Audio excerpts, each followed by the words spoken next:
health is less about juggling the competing demands and desires of the different aspects of your life, and more about creating flow.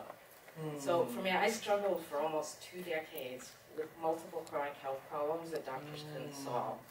And I finally just sort of hit the wall, and I knew I had to take back control of my health. And that sort of catapulted me onto this path of natural health and wellness pretty rapidly, actually. And in the process, it really forced me to get clear about what's important to me in my life. And so I've made a conscious and intentional approach of building my life and my business around what matters to me. So if it's okay, I'm going to share real quick what those 4 things are. Number 1 is I always take care of my physical body. And there's a lot of different ways that I do that, more than I can actually get into with you here right now because of the time we have. But just real quick, I try to eat the right combination of foods to avoid or eliminate digestive distress, because really there's nothing that will drain your focus and your energy faster than if you're having a digestive issue.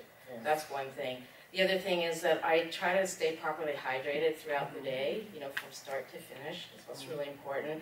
And then I think, as Christine mentioned, movement. Moving your body, increasing circulation, stretching, and flexibility, especially as we get older. So I love to do Zumba. So I try to squeeze in 1 or 2 Zumba classes a week if my schedule will permit.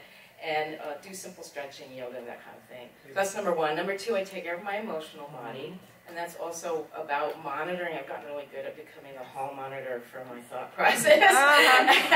So I stay connected to my thoughts and my feelings, because thoughts drive emotions.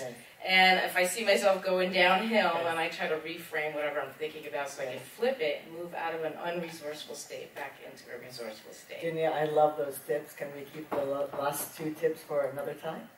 Sure. Thank you guys. Okay. Because of the time, but they were wonderful tips. I love it, that how you not only shared what you do, but also as a tip to the audience. Thank you. And